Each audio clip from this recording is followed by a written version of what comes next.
Hello guys and welcome to Skynomics Academy. My name is Sunil Kumar Yadav और आज हम लोग बहुत ही शानदार तरीके से डिस्कस करने वाले हैं क्या फिक्स्ड एंड वर्किंग कैपिटल।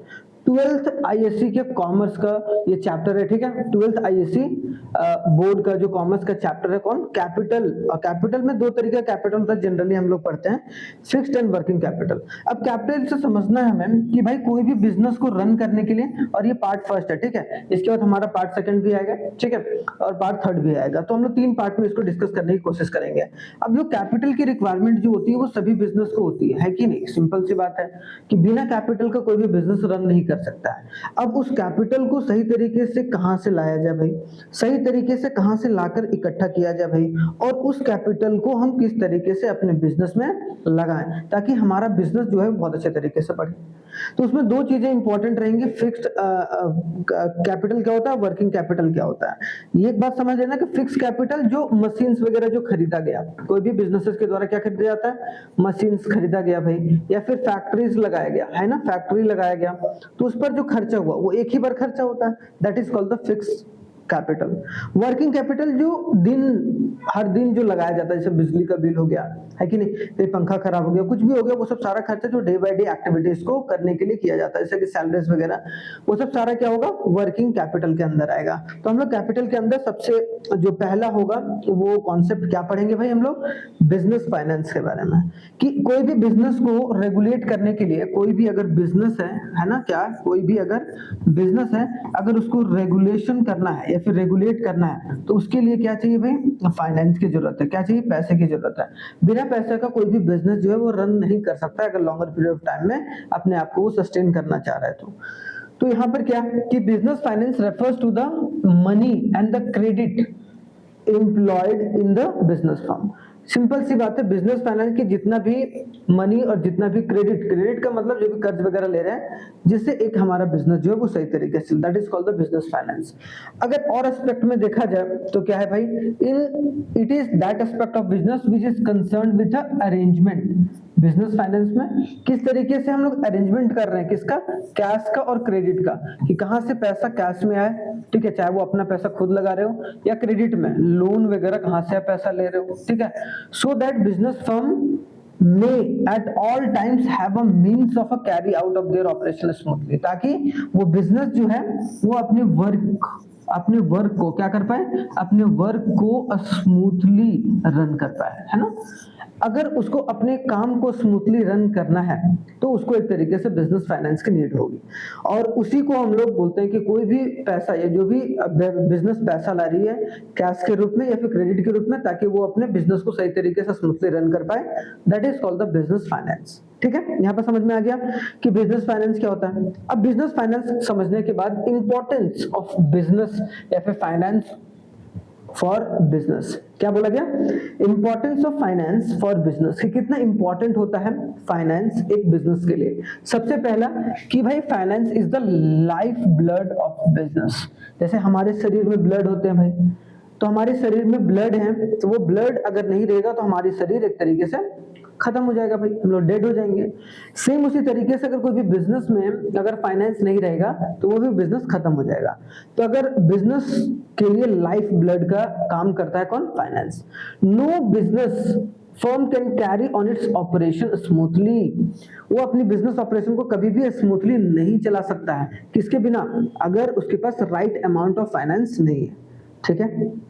तीसरा, the success of business enterprises depends to generate the extent on the manner which raise employees and disperses fund। क्या है कि कोई भी फाइनेंस जो है वो फाइनेंस का इकट्ठा किस तरीके से कर रहा है भाई वो, ठीक है, मतलब कहां से पैसा कितना ला रहा है, उस पैसे को किस तरीके से वो अलग अलग चीज में डिस्ट्रीब्यूट कर रहा है, क्या कर रहा है, डिस्ट्रीब्यूट कर रहा है, ताकि वो अपने बिजनेस के गोल को क्या कर पाए, अचीव कर पाए, क्या बिजनेस गोल को अचीव कर पाए, ठीक है। तो ये बात समझना है, क्लियर। तो ये सब तीन इंपॉर्टेंस है कि कोई बिजनेस अगर बढ़ना है तो उसके लिए फाइनेंस की जरूरत है, कोई बिजनेस अगर बिना फाइनेंस का कोई भी बिजनेस नहीं बढ़ सकता है, और तीसरा क्या, बिजनेस के लिए फाइनेंस एक लाइफ ब्लड का काम करता है, ठीक है। यहां तक समझ में आ गया।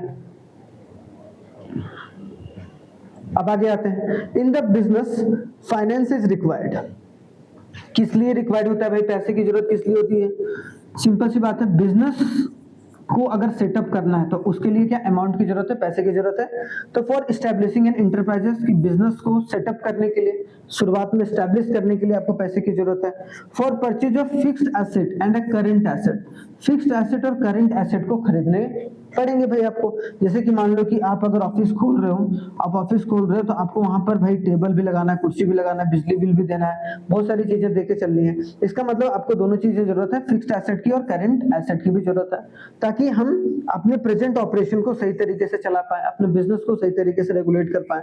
फॉर एक्सपेंशन, अब बिजनेस को क्या करना है, आपको एक ब्रांच से 2 ब्रांच पे जाना है। क्या, एक ब्रांच आपने खोल लिया, अब 2 ब्रांच या फिर एक फैक्ट्री से 2 फैक्ट्री में अगर आपको एक तरीके से अपने बिजनेस को बढ़ाकर चलना है तो क्या करेंगे हम लोग, एक तरीके से उसके लिए पैसे की जरूरत है, एक्सपेंशन के लिए, ग्रोथ के लिए और मॉडर्नाइजेशन, नई नई टेक्नोलॉजी आती रहती है भाई, तो उसको खरीदना भी है। तो वो सब सारे चीजों के लिए आपको किस चीज की जरूरत है, आपको बिजनेस फाइनेंस की जरूरत है कि नहीं। तो जिस तरीके से आपको पढ़ाई करना बहुत जरूरी है भाई, अगर सही तरीके से पढ़ाई करके नहीं चलोगे तो हो सकता है कि अगर आपके पास उतना पैसा नहीं है कि आपको बैठे बैठाए कोई बिजनेस मिले, तो आपको पढ़ना बहुत जरूरी है।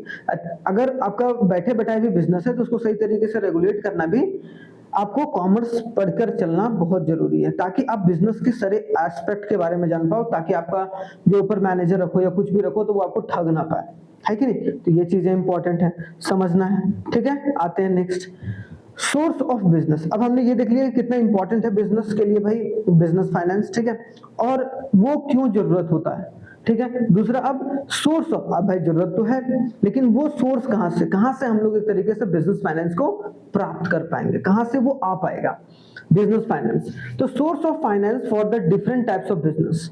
अब बहुत सारे बिजनेस होते हैं, जनरली 3 तरीके के बिजनेस होते हैं भाई। एक तो होता है आपका सोल प्रोप्राइटर, जो कि एक लौते बिजनेस तरीके से कंट्रोल करके चलता है। दूसरा जो होता है वो आपका पार्टनरशिप होता है, जब आप पार्टनर में कहीं बिजनेस वगैरह कर रहे हो, ठीक है। और जो तीसरा होता है वो ज्वाइंट स्टॉक में, मतलब क्या, ज्वाइंटली, जहां पर प्राइवेट और या फिर कोई 2 कंपनी साथ में मिलकर काम कर रही है, ज्वाइंट स्टॉक कंपनी, ठीक है। 2 कंपनी साथ में मिलकर कोई प्रोजेक्ट को काम करने की, मतलब काम कर उसको पूरा करने की कोशिश कर रही है। क्लियर। यहाँ पर, तो यहाँ पर बोला गया सोर्स, कहां से पैसा आएगा। तो the term capital refers to the investment made in an enterprises for the purpose of earning profit. क्योंकि आप जानते हैं, आप लोग 9th में आईएससी बोर्ड है भाई, तो आप लोगों ने 9th से ही एक तरीके से कॉमर्स पढ़ना, थोड़ा बहुत इकोनॉमिक्स पढ़ना शुरुआत कर चुके होंगे। तो आपको पता होगा कि कोई भी बिजनेस होता है, उसका मेन मोटिव क्या होता है भाई, motive of the business is to earn profit. क्या होता है भाई, टू अर्न प्रॉफिट। सिंपल सी बात है कि उसका मोटिव क्या होता है, प्रॉफिट को अर्न करना। अब यहाँ पर समझने वाली बात है कि in business capital is required for both production as well as distribution. उसको प्रोडक्शन, कोई भी अगर प्रोडक्ट बना रहा है उसके लिए पैसे की जरूरत है, अगर कोई चीज अगर डिस्ट्रीब्यूट कर रहा है लोगों में तो उसके लिए भी पैसे की जरूरत है, चाहे गुड्स हो या फिर सर्विस हो।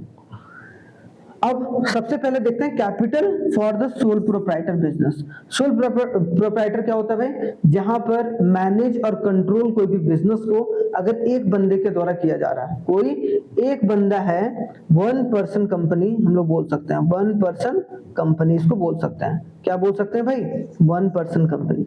कि वैसे कंपनी जहां पर कंट्रोल करके सिर्फ एक बंदा करके चल रहा है, उसमें और कोई दूसरे बंदे अवेलेबल नहीं है, सारी चीजें को देख रहा है। जैसे दुकानदार होता है, दुकानदार क्या, सोल प्रोप्राइटर है, अगर उसने रजिस्टर करा रखा है। तो sole proprietor operates at a small scale. तो भाई सोल प्रोप्राइटर को कैसा, कितने पैसे, स्मॉल अमाउंट में, क्योंकि बहुत छोटे लेवल पर बिजनेस को रेगुलेट कर रहा होता है। क्लियर। तो यहां पर समझना है कि therefore the requirement is limited, इसीलिए उसको लिमिटेड मतलब कम पैसे की जरूरत है भाई। The proprietor brings his own capital, जो प्रोप्राइटर रहता है, जो एक बिजनेसमैन रहता है, जो 1 मैन कंपनी का इकलौता बंदा जो पूरे कंपनी को हेड कर रहा होता है, 1 पर्सन कंपनी, वो सारा पैसा कौन लाता है, वही बंदा लाता है। शॉर्ट टर्म लोन ले सकता है, क्या ले सकता है भाई, शॉर्ट टर्म लोन। और यहाँ पर याद रखना है कि a sole proprietor may also buy a raw material and finished goods on a credit form. Credit मतलब कुछ थोड़ा बहुत लोन वगैरह ले लिया, उससे क्रेडिट फैसिलिटी, मतलब कोई सप्लायर है उससे पैसा लिया और या फिर बोला यार दे दो अभी मेरे को, 3 महीने के बाद मैं आपको पैसा धीरे धीरे करके दे दूंगा, या फिर जैसे जैसे माल बिकता जाएगा वैसे वैसे मैं देता जाऊंगा। तो क्रेडिट फैसिलिटी भी, but the facility is available for a short period, लेकिन वो फैसिलिटी भी 3 to 6 मंथ के लिए ही रहता है, ज्यादा वो एक तरीके से अवेलेबल नहीं रहता है, ठीक है, तो ये भी याद रखना है। तो सोल प्रोप्राइटर को लिमिटेड अमाउंट या लिमिटेड पैसे की जरूरत होती है अपने बिजनेस को चलाने के लिए। क्लियर हो गया यहाँ पर, कोई दिक्कत नहीं। अब देखिए आगे next, capital for a partnership firm. Partnership मतलब क्या हो गया भाई, एक बंदा और प्लस दूसरा बंदा, दोनों बंदा अपने बिजनेस को साथ में पार्टनर्स के रूप में यहाँ पर क्या कर रहा है, पार्टनर्स के रूप में साथ में मिलकर काम कर रहा है। तो इसका सिंपल सा मतलब क्या हो गया, capital requirement as well as the capital base of the partnership is bigger than the sole trade business. कि जो सोल प्रोप्राइटर है उससे ज्यादा पैसे की जरूरत होती है, क्योंकि यहाँ पर पार्टनर्स में लोग काम कर रहे होते हैं, है ना, और पार्टनरशिप में सोल प्रोप्राइटर से ज्यादा एक तरीके से पैसे की रिक्वायरमेंट होती है, तो थोड़ा सा ज्यादा होता है, क्योंकि यहाँ पर 2 पार्टनर 3 पार्टनर कितने भी हो सकता है। मिनिमम पार्टनर में क्या होना चाहिए, मिनिमम कितने होने चाहिए, 2 होने चाहिए। मिनिमम कितने, मिनिमम 2 पर्सन अवेलेबल होने चाहिए कोई भी पार्टनरशिप फर्म को खोलने के लिए या फिर उसको रेगुलेट करने के लिए। Partnership firm can also raise loan, ये लोन भी ले सकता है, किससे, कॉमर्शियल बैंक से, and financial institution. Financial institution वो होते हैं भाई, कौन होते हैं, फाइनेंशियल इंस्टीट्यूशन वो होते हैं जो बैंकिंग फैसिलिटी प्रोवाइड नहीं करते हैं लेकिन लोन वगैरह प्रोवाइड करते हैं। बैंकिंग फैसिलिटीज प्रोवाइड नहीं करते हैं लेकिन लोन प्रोवाइड करते हैं। समझ में आ गया, जैसे कि चेकबुक इशू नहीं करेगा फाइनेंशियल इंस्टीट्यूशन, लेकिन कमर्शियल बैंक जो है वो एक तरीके से, या इसको हम लोग फाइनेंशियल इंस्टीट्यूशन को बोल देते हैं, वैसे फाइनेंशियल इंस्टीट्यूशन जो कि एनबीएफसी है, नॉन बैंकिंग फाइनेंशियल कंपनीज, वो बैंकिंग फैसिलिटी प्रोवाइड नहीं करते, लोन प्रोवाइड नहीं करते हैं, इनको थोड़ा सा पैसे ज्यादा जरूरत होता है सोल प्रोप्राइटर से। तीसरा है capital for a joint stock company. A joint stock company generally requires a large amount of capital. क्यों भाई, क्योंकि a public company can raise a huge capital through the issue of shares। क्योंकि लगभग जितने भी ज्वाइंट स्टॉक कंपनीज होते हैं जो कि पब्लिक कंपनीज होते हैं, जहां पर जो शेयर्स वगैरह मार्केट में लिस्टेड रहते हैं, वो सब अपना जो पैसा है वो स्टॉक मार्केट के थ्रू भी एक लार्ज अमाउंट जो है वो अपने बिजनेस में ला सकते हैं। जैसे रिलायंस है, टाटा है, वो क्या करता है, अपने शेयर्स को बेचकर हमारे थ्रू क्या पैसा कमाता है अपने बिजनेस को रेगुलेट करने के लिए, है कि नहीं। तो ये सब शॉर्ट टर्म लोन और लॉन्ग टर्म लोन दोनों उपलब्ध हैं एक तरीके से। ज्यादातर जो शॉर्ट टर्म लोन होता है वो कहाँ लेती है भाई, वो लोग बैंक से, ठीक है, कमर्शियल बैंक से, और जो लॉन्ग टर्म लोन होगा वो फाइनेंशियल इंस्टीट्यूशन से लिया जाएगा, ठीक है। तो ज्वाइंट स्टॉक कंपनी को जो फाइनेंस की जरूरत होती है वो लार्जर होती है, थोड़ा सा सोल प्रोप्राइटर से ज्यादा इसको, फिर सबसे ज्यादा इसको ज्वाइंट स्टॉक कंपनी को, ठीक है। यहां तक समझ में आ गया, कोई दिक्कत नहीं, क्लियर। अब आगे आया जाए, आगे क्या है, फाइनेंशियल प्लानिंग। अब हमने ये भी तो देख लिया कि कौन कौन से कैसे कैसे फर्म को फाइनेंस की जरूरत होती है।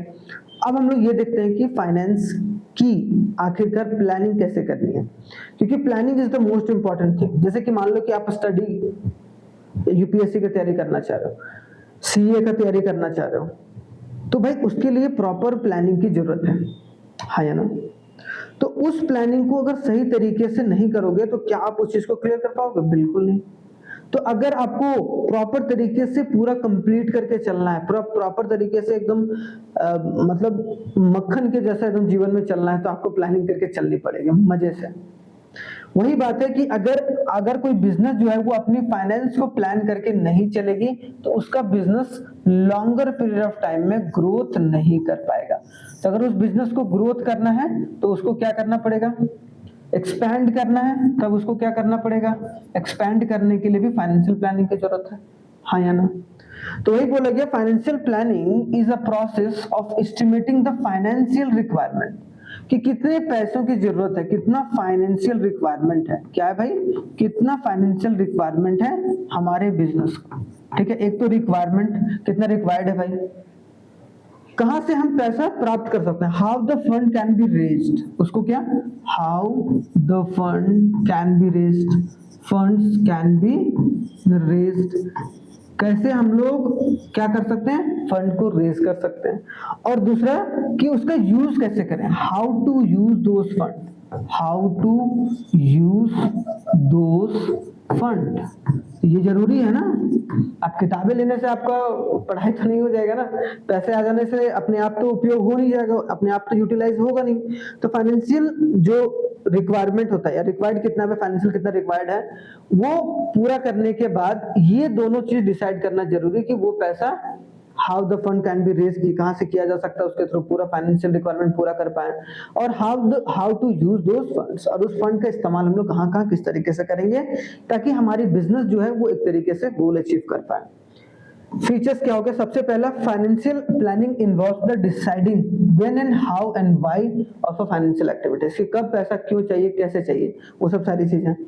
ठीक है, like any other planning it is a future oriented, और प्लानिंग हमेशा क्या होता है, फ्यूचर ओरिएंटेड। आगे चलकर हम लोग देखेंगे फाइनेंशियल मैनेजमेंट में 5 होते हैं, planning, organising, staffing, directing, controlling.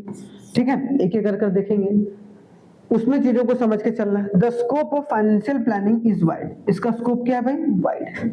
Financial planning का एस्टिमेट करता है, सेलेक्ट करता है, फॉर्मुलेट करता है, 3 काम करता है। क्या क्या करता है, एक तो एस्टिमेट करता है कितना अमाउंट चाहिए भाई, कितना अमाउंट फिक्स कैपिटल चाहिए, कितना अमाउंट वर्किंग कैपिटल, दोनों। क्या चीज मैंने बोला, दोनों डिसाइड करता है कितना हमें फिक्स कैपिटल की रिक्वायरमेंट है और कितना हमें वर्किंग कैपिटल की रिक्वायरमेंट है। दूसरा सिलेक्टिंग करता है कि एप्रोप्रिएट सोर्स ऑफ फंड कहां से होगा, कि कहां से कितना हमें कितना लोन लेना है भाई, है ना, कितना लोन लेना है, कितना हमें शेयर्स बेचनी है, ये सब सारे, कितना शेयर्स बेचकर पैसा लाना है, वो सब सारी चीजों का डिसाइड जो है प्लानिंग, फाइनेंशियल प्लानिंग की कमेटी करती है। Formulating the policies banana for the use of the fund, कि उस फंड का इस्तेमाल कैसे करें और जो है उसको अर्निंग में कैसे हम लोग तब्दील कर पाए। देख रहे हो कि हम लोग ज्यादा से ज्यादा उस पैसे का इस्तेमाल करके अपने बिजनेस को कैसे प्रॉफिटेबल बना पाए।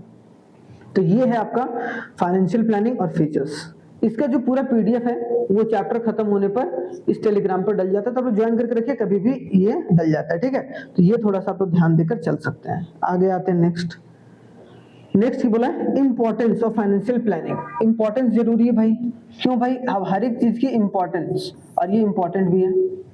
इंपॉर्टेंस ऑफ फाइनेंशियल प्लानिंग क्यों जरूरत है, पहला, एक sound financial plan can help the business enterprises to avoid the problem of shortage and a surplus fund.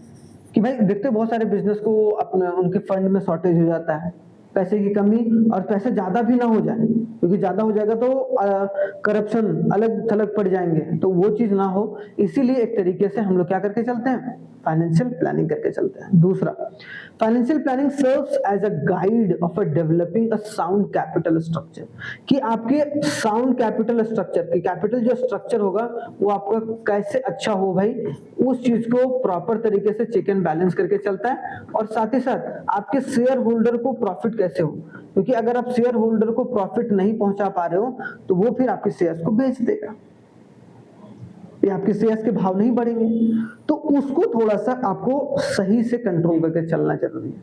Clear, इसीलिए फाइनेंशियल प्लानिंग की रिक्वायरमेंट है।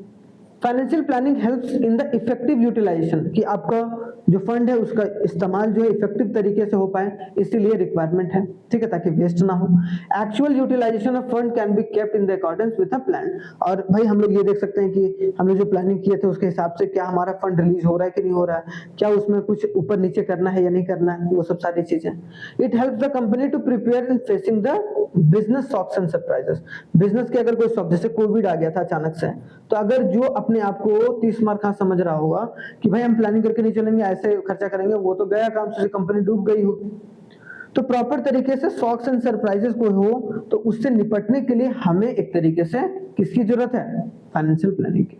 तो ये आपके पास, आप स्क्रीनशॉट भी ले सकते हैं, बाकी आपको टेलीग्राम पर भी मिल सकता है। ठीक है, चलिए, आई होप सो ये समझ में आ गया होगा। इंपॉर्टेंस यहाँ पर मैं लिख भी देता हूँ, इंपॉर्टेंस ऑफ फाइनेंशियल प्लानिंग। ठीक है, फाइनेंशियल प्लानिंग क्या होता है भाई, importance of financial planning. Clear, यहाँ बात समझ में आ गया, कोई दिक्कत नहीं, आगे बढ़ा जाए। अब आते हैं, प्लानिंग तो कर लिए, अब प्लानिंग में एक और बात करते हैं कि कैपिटल को स्ट्रक्चर कैसे किया जाए। अब कैपिटल में ना 2 चीजों पर ध्यान दिया जाता है, कि एक तो हम लंबे समय के लिए जो पैसा चाहिए और एक कम समय के लिए जो पैसा चाहिए, वो दोनों पैसा कहाँ कहाँ से आए। मतलब स्ट्रक्चर इस तरीके से करें, एक होता है ना कि आप 2 साल में कौन से एग्जाम को क्रैक करना चाह रहे हैं और अभी दिन प्रतिदिन किस तरीके से आप चीजों को लेकर चलना चाहते हैं, दोनों तरीके से प्लान करना जरूरी है। तो यहाँ पर बोला गया factors affecting the capital structure, कौन कौन सा?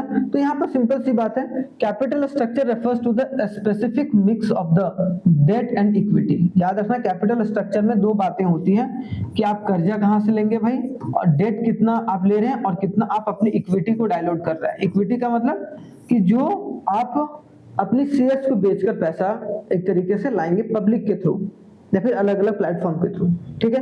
तो सबसे पहले यहाँ पर बोला गया, क्या बोला गया भाई, ये देखते हैं। पहला बोला गया लॉन्ग टर्म जो fund can B obtained from the owners and the borrowers. अगर कोई भी बिजनेस को लंबे समय के लिए पैसा चाहिए होता है तो वो तो ये ओनर्स फंड, ओनर्स फंड मतलब जो खुद का जो मालिक है वही पैसा लगा रहा है भाई। दूसरा, आप बोरो कर सकते हैं, आप लोन ले सकते हो कमर्शियल बैंक से या फाइनेंशियल इंस्टीट्यूशन से, ठीक है। दिमाग यहाँ पर यही लगाना है, ठीक है। Ownership fund consist of shares capital and retained earning. Retained earning क्या होता है? अगर कोई भी मालिक ने कोई पैसा कमाया, प्रॉफिट कमाया है, ठीक है, पैसा कमाया, अर्न किया प्रॉफिट, ठीक है, अर्न किया, और वो अर्निंग अगर खुद ही अपने बिजनेस में बैक, इसको ploughing back of the profit है बोलता है। अगर खुद ही अपना पैसा कमाया हुआ पैसा फिर से अगर अपने बिजनेस में लगा दे, that is called the retained earning, ठीक है, जिसको ploughing back of the profit भी बोलते हैं, ठीक है। याद रखना borrowed fund includes the debenture, अभी बताऊंगा अभी डिवेंचर क्या होता है, नेक्स्ट वाले चैप्टर में बहुत शानदार तरीके से दिया हुआ है। And long term loans, long term loan ले सकता है डिवेंचर। डिवेंचर एक डॉक्यूमेंट है, याद रखना, ठीक है, एक डॉक्यूमेंट है, ठीक है। डिवेंचर एक डॉक्यूमेंट है जो कि इशू किया जाता है कंपनी के द्वारा। जैसे मेरे को लोन लेना है तो मैं डिवेंचर इशू करूंगा एसबीआई को, मान लो एसबीआई से लोन लेना है तो, और एसबीआई उसके बदले मेरे को पैसा देगा, ठीक है। तो एक डॉक्यूमेंट होता है जिसमें हम लोग ये शपथनामा लिखते हैं कि हाँ मैंने ये बैंक से इतना पैसा लिया इतने साल के लिए इतने रेट ऑफ इंटरेस्ट में, बस अगर मैं नहीं दे पाया तो मेरा ये संपत्ति इसका, ऐसे करके डिवेंचर पूरा। तो डिवेंचर एक डॉक्यूमेंट है जो कि एक कंपनी के द्वारा इशू किया जाता है जो लोन को लेना चाह रही है, ठीक है, क्लियर। अब आते हैं the ratio between the equity and the debt, ये दोनों is called a capital gearing और अ फाइनेंशियल लिवरेज। जो फाइनेंशियल लिवरेज, अगर कोई बोलेगा फाइनेंशियल लिवरेज क्या होता है भाई, फाइनेंशियल लिवरेज का फॉर्मूला क्या होता है, डेट और इक्विटी का रेशियो, डेट और इक्विटी का रेशियो, कि वो कितना पैसा कर्जा में ले रहा है, कितना पैसा वो अपने इक्विटी डाइल्यूट कर रहा है, ठीक है। When the proportion of debt is high, अगर मान लो उसमें कर्जा ज्यादा ले रहा है, ठीक है, अगर कर्जा ज्यादा ले रहा है इक्विटी कम डाइल्यूट कर रहा है, it is called a high gearing and a trading on a thin equity. Thin equity मतलब कि वो कम पैसे, मतलब कम अपने स्ट्रक्चर को डाइल्यूट कर रहा है। On the other hand when the equity dominates the capital structure it is known as low gearing. ये इसको क्या बोलते हैं हम लोग, लो गियरिंग बोलते हैं। अगर कर्जा लेता है कोई कंपनी तो वो ज्यादा अच्छे तरीके से काम करता है, इसलिए इसको हाई गियरिंग। अगर यार चला शेयर चला गया, प्रॉफिट हुआ नहीं हुआ, उसे क्या होता है, लोगों से पैसा तो आ गया लेकिन उनको एक तरीके से प्रॉफिट देना तो नहीं है ना, सिंपल सी बात है। तो ये बात है, अगर आप प्रॉफिट दोगे तो आपकी भलाई है, आपकी आगे चलकर कंपनी बढ़ेगी। तो बस जब डेट अगर हाई होता है तो उसको हम लोग हाई गियरिंग बोलते हैं। अगर इक्विटी हाई होगा, इक्विटी अगर डोमिनेट करेगा कैपिटल स्ट्रक्चर में तो हम लोग उसको लो गियरिंग बोलेंगे। क्या बोलेंगे भाई, लो गियरिंग बोलेंगे, क्लियर। तो ये आप एक तरीके से पूरा समझ सकते हैं, क्लियर। यहां तक कोई दिक्कत नहीं, कोई परेशानी नहीं, आगे बढ़ा जाए भाई। आगे देखो, आगे अगर देखा जाए तो factor affecting the capital structure. Capital structure मतलब हम लोगों ने देखा कि डेट और इक्विटी का जो रेशियो होता है, फाइनेंशियल लिवरेज वगैरह देता है कि डेट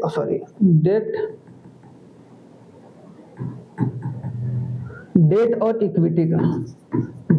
इक्विटी का रेशियो किस तरीके से हो। तो फैक्टर कौन कौन से हैं जो इफेक्ट करता है कैपिटल स्ट्रक्चर को, तो trading on equity, financial leverage, कि आप इक्विटी पर कितना ट्रेड करना चाह रहे हैं। When the company uses a borrowed fund in the regular conduct the business along with the equity shares is said to be a trading on equity. अगर कोई भी बिजनेस बोरो की हुई, पैसा बोरो किया और साथ ही साथ इक्विटी को भी डाइल्यूट किया, मतलब उसका जो है वो एक तरीके से शेयर्स भी इशू है, इसका मतलब हम लोग उसको क्या बोलेंगे, रेगुलर बेसिस पर कर रही है, उसको हम लोग बोल सकते हैं कि ट्रेडिंग ऑन इक्विटी, ठीक है। Exercise of control in company, equity share holder have a voting right. Equity share holder जो कि उसका मालिक भी होता है एक तरीके से। आगे चलकर हम लोग equity shares, preference shares, bonus share सब पढ़ेंगे, ESOP, employees stock option plan सब पढ़ के चलेंगे, ठीक है। Have a voting right, voting right होता है, therefore control of the company lies on their hand. तो भाई सिंपल सी बात है, अगर आपको कंट्रोल ज्यादा चाहिए तो आप डेट ले लीजिए, ठीक है। अगर कंट्रोल आपको दूसरे के हाथ में भी देना है, प्रॉपर तरीके से साथ में मिलकर चलना है, तो आप एक तरीके से इक्विटी इशू कर दो, शेयर को इशू कर दो मार्केट में, है कि नहीं, सिंपल से।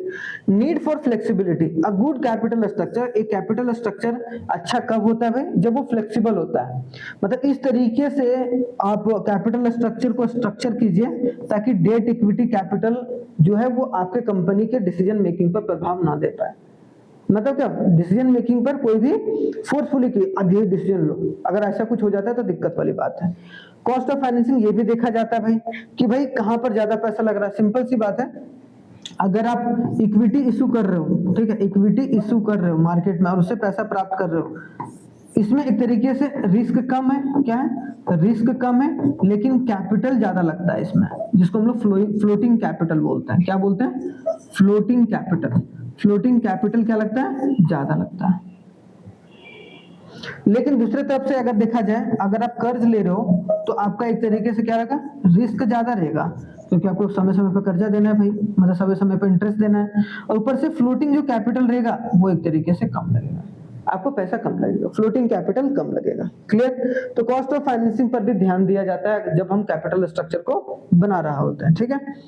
याद रखना है पीरियड एंड पर्पस, ये भी डिफाइन होता है कि भाई आपको कितने पीरियड के लिए चाहिए, पर्पस आपका क्या है भाई, फाइनेंस को उठाने के लिए। For funds requirement the permanent investment क्या है, equity share holders are appropriate choice. अगर आपको परमानेंट इक्विटी कैपिटल हमेशा पैसा चाहिए हो तो आप एक तरीके से एप्रोप्रिएट चॉइस कौन है, इक्विटी। लेकिन debenture and preference shares are preferable for the medium and long term. लेकिन आप डिवेंचर इशू कर रहे हैं, ठीक है, या फिर प्रेफरेंशियल शेयर्स इशू कर रहे हैं, तो वो मीडियम टर्म ही रखिए, वो ज्यादा बेहतर है। लंबे समय के लिए वो आपके बिजनेस के लिए घातक हो सकता है। Capital market condition, the state of capital that the choices of securities during the boom, investors are willing to take the risk and invest in equity shares. क्योंकि भाई आपको देखना है कि जब आपका बिजनेस बूम कर रहा है तो आप इक्विटी शेयर्स पर बेट ले सकते हो, आपका बहुत अच्छे तरीके से बिजनेस चल रहा है, आसपास का माहौल कैसा है, बिजनेस का माहौल है या नहीं है। Statutory requirement, government of India has laid down the norms of debt and equity ratio and ceiling on the public deposit, कि कितना पब्लिक डिपॉजिट ले सकते हो, कितना डेट ले सकते हो। ऐसा नहीं कि पूरा कर्जा ही ले लो, इक्विटी से डाइल्यूट ही ना करो, तब वो भी तो सरकार का है, सेबी के गाइडलाइंस है, security and exchange board of India, जो पूरे बिजनेसेस को रेगुलेट करके चलता है। उन सब सारी चीजों को देख दुख के आप चीजों को एनालाइज करके फिर आप कैपिटल स्ट्रक्चर को डिसाइड करते हो। नीड ऑफ इन्वेस्टर, कि इन्वेस्टर का आखिरकार नीड क्या है, क्योंकि इन्वेस्टर का अगर नीड अच्छा होगा, मतलब नीड जिस हिसाब से होगा उस हिसाब से आप चीजों को लेकर चलेंगे। Investors attitudes and requirements regarding the income and the risk are important in designing the capital structure. तो इन्वेस्टर की नीड को आप समझिए और उसके हिसाब से कैपिटल को स्ट्रक्चर कीजिए। भाई मान लो लोग या शेयर मार्केट में ना बहुत पैसा खर्चा कर रहे हैं, तो अभी सारी कंपनीज अपने आप को शेयर मार्केट में लिस्ट कराने में लगी हुई है, ठीक है। तो ये बात याद रखना है। यहां तक हो गया हमारा, ठीक है, ये हमारा पार्ट फर्स्ट था। इसके बाद जो हम लोग पढ़ेंगे वो हम लोग क्या पढ़ेंगे भाई, फिक्स्ड एंड वर्किंग कैपिटल। ये हमारा पूरा एक तरीके से क्या हो गया, पूरा माहौल तैयार हो गया, माहौल तैयार हो गया, फिक्स्ड एंड वर्किंग कैपिटल, ठीक है। तो इसको शानदार तरीके से देखिएगा, मजा आएगा। नेक्स्ट पार्ट में, पार्ट 2 में। थैंक यू वेरी मच, जय हिंद, मिलते हैं नेक्स्ट वीडियो में।